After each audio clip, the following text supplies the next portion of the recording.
You doing all right? Looks like you're off your game this week. Yeah, I'll be fine. We just have one more round to go. Don't get ahead of yourself now. Look at who you're facing.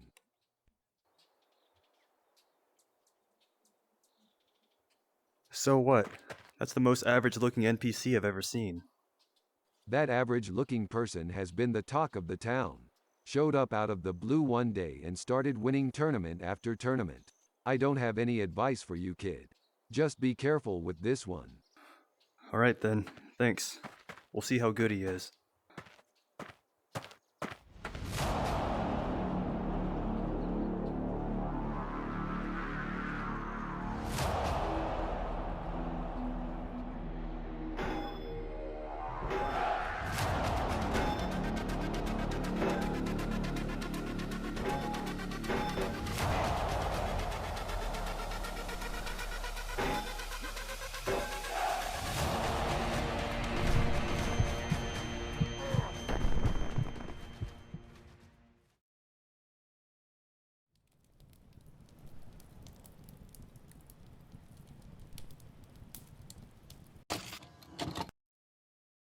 Holy crap, that's what I looked like just after 1 week?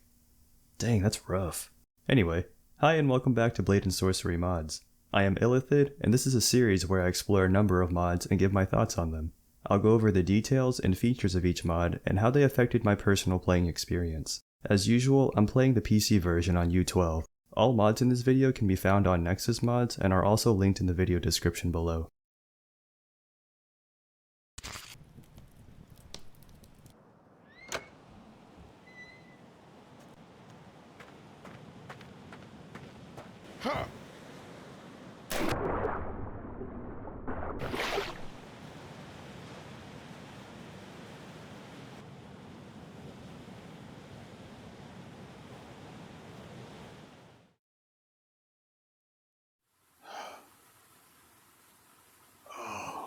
Man, where am I?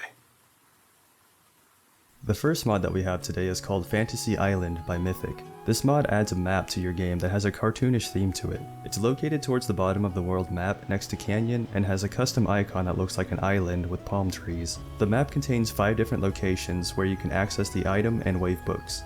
As a whole, I really like the look and the feel of this map, but if you walk around and take a closer look at things, you start noticing small visual things like objects floating in midair, different objects not being blended together very well, missing objects, so on and so forth. But those are just some visual things that don't necessarily affect the player experience on the map.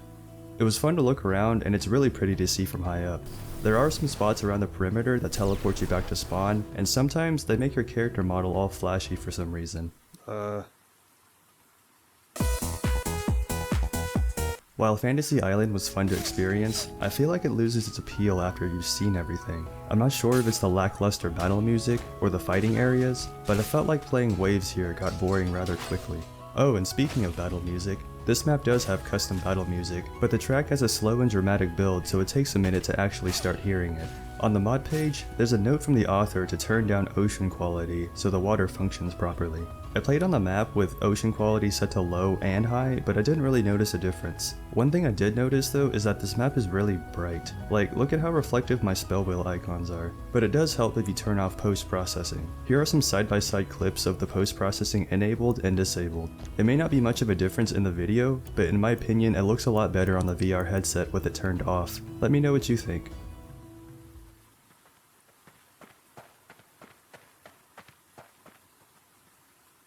Ah, finally! Other people. I wonder if they can help me. Hey there! I'm not from here, and I don't know how I got here. Can you tell me where we are? Illithid, you are currently on Fantasy Island. Fantasy Island? I don't remember traveling here. Wait, how'd you know my name? Because we brought you here. You see, this is where warriors are summoned to when they are faced with a difficult challenge. We understand that you have been troubled by a new foe. Yes, you're right. This dude just came out of the woodwork one day and put an end to my winning streak. He was good. Really good. I just don't even know if I can stand a chance if we fight again.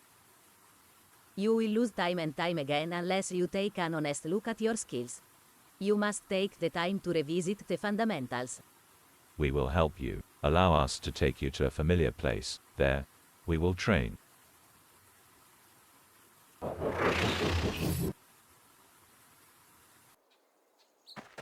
Hey, this is the market. What's this? Feather, your goal here is to simply protect yourself. Okay. How hard could it be?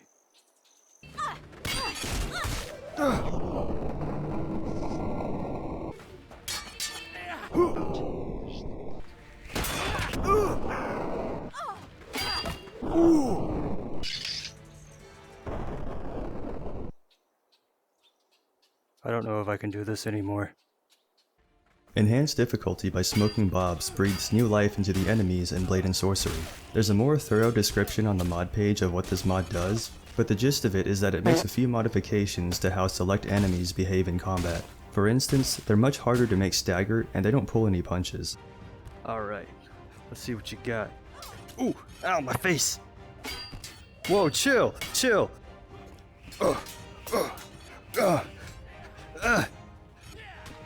Whew. The way these guys attack really force you to focus on blocking and parrying, and if you think you can get away with just rushing in with your sword, think again. These guys are much more aggressive than your average enemy, and it takes a lot more effort to stun them if you're not using a heavy weapon. Under the experimental section on the mod page, it says that easy enemies should have access to the thrust attack, but I don't recall ever seeing it happen. The only enemies that this mod applies to, that I've noticed, are the ones added by this mod under the enhanced difficulty category in the wavebook. The only weapons these enemies spawn with are the vanilla longsword and rapier. I found a comment by the mod author explaining that it's because those two weapons have the best reach for their attacks and combos. Their ability to control spacing was something that I quickly noticed while fighting them, and I absolutely love it because it forces you to be smarter about engaging them. Like, look at these guys go.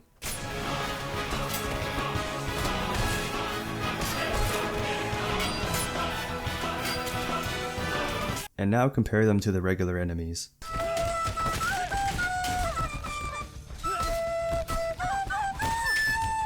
Why are we still here?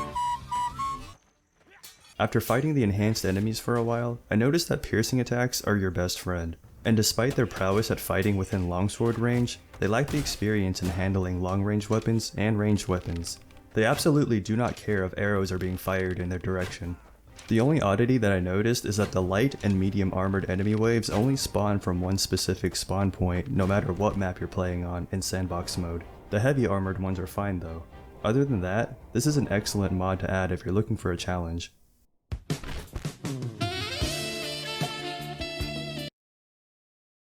Whew, that was tougher than I thought. I think I'm getting a hang of it though. Wait, are you the same guy as earlier?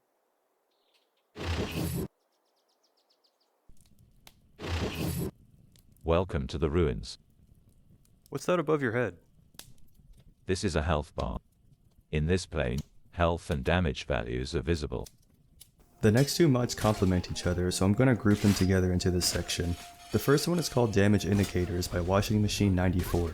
It displays damage values for when enemies take damage. While it has an endgame mod setting to adjust the text size, I didn't notice any differences after playing around with it.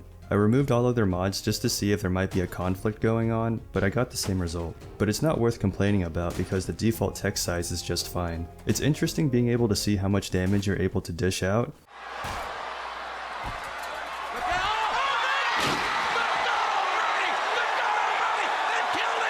and also see the damage dealt by different types of weapons. However, while it's neat to see, what I noticed is that enemies usually take damage from multiple things at once, so you'll often see overlapping numbers. At this point, you might be thinking, it's nice to see how much damage I can do, but how do I know if it's good or bad? Well, this second mod will help out with that. AI health bars created by either Aya or Sectix and uploaded by user Kitten Deadly adds a health bar that appears above the enemies' heads showing their current HP and their total HP. This mod does have some working in-game options that let you enable or disable the health bars, and also change the appearance of the health bars into one of 4 styles. There's also an opacity setting, but it didn't seem to do anything. If you're curious about what happens if you enable all the health bar appearance types, it just uses whichever one was enabled last. One thing that has me curious is that I have a few enemy waves with high HP enemies, but the health bars never showed a total higher than 100. But it did seem to decrease at a slower rate, so maybe it switches to a percentage or something? Who knows? One minor bug that I encountered is that you can make the health bars appear on already spawned enemies if you switch the setting from disabled to enabled, but it only works once. If you try it again after that first time, it just doesn't reappear. Having these indicators will help you better understand the weight of your attacks. So this is the part where I get to fight back? Alright. Bring it on.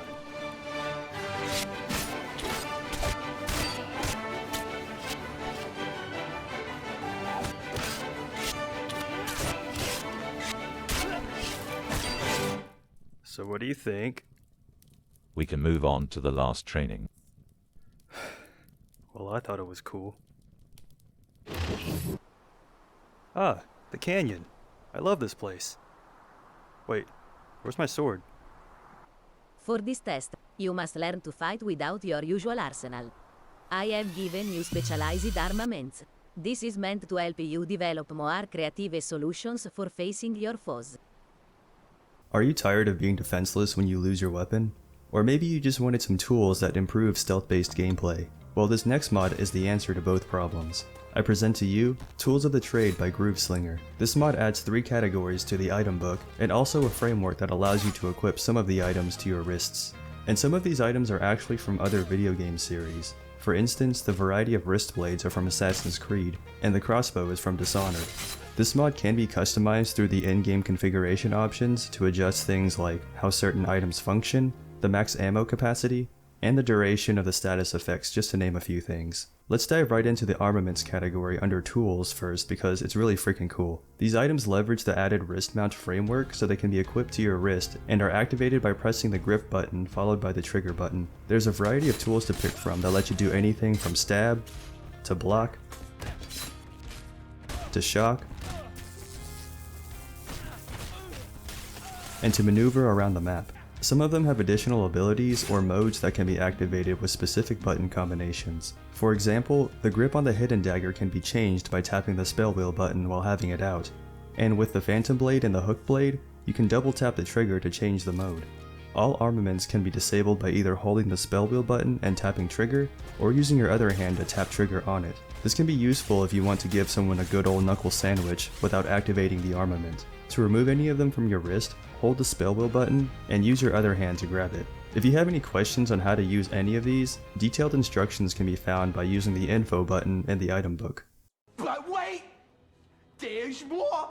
That's right, it doesn't stop there. We can go further beyond if we look at the rail mount. What this baby does is that it lets you equip 2 armaments at the same time. There are some limitations to this though. So you'll notice that some of these items either go above or below your arm when it's equipped.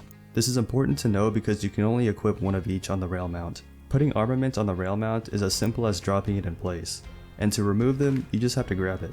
Both actions can only be done with the rail mount unequipped though.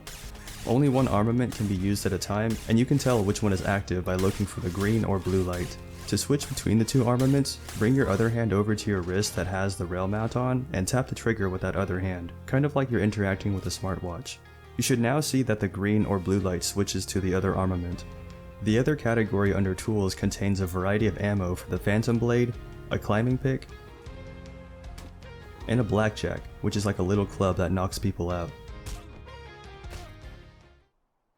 I'm pretty sure he's asleep. Yeah, see? He's alive. If you activate the additional ability for the Phantom Blade, it turns into a crossbow that you can fire regular, sting, or sleep bolts with. This ammo can be loaded by dropping it near the armament. Since it's right there on your wrist, you can easily load it by flicking your wrist towards you. And it doesn't matter which mode it's in, it'll load either way. The Phantom Bolt Quiver comes with standard bolts by default, but you can add the sting and sleep bolts by dropping them near the bottom of the quiver. Then you can cycle through each bolt type by pressing the spell wheel button on the quiver while it's equipped. Let's move on to the last category under weapons called Dishonored now. This one contains a semi-automatic hand crossbow from the game Dishonored and different types of bolts for it, just like the Phantom Blade. It comes with a standard bolt, but you need to press the spell wheel button to activate it before using it. Then you can add other ammo types by using the modules. All you have to do is drop the module near the bottom of the grip. Sting bolts make your enemies attack the nearest thing to them.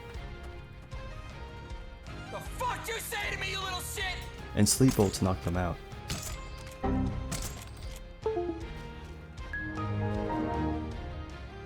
You do have the option to load single bolts in, but you need to already have the module for that ammo type installed and have it currently selected. Although this mod doesn't add a lot of items, the ones that are added are just so cool when it comes to functionality, and they all look fantastic. Oh shit, I'm gonna be late.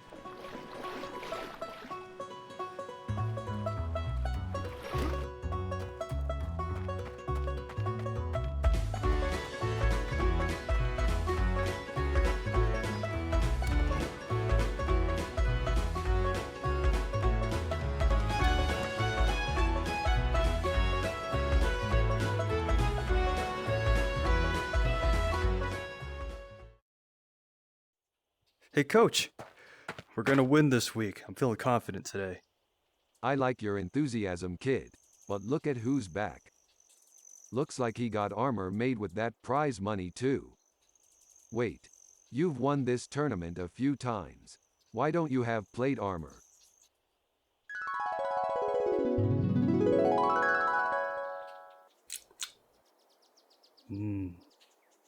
How much for all of these? I invested that money into crypto. What's crypto? Hey, it's about to start. I'll meet you down there.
And that is it for this episode. Thank you to everyone for watching, and a special thank you to those of you who have left such nice comments over the past couple weeks. It makes me really happy to know that there are people out there that enjoy my videos. And with that, please be sure to subscribe to my channel so you don't miss out on future episodes as they come out. See you next time.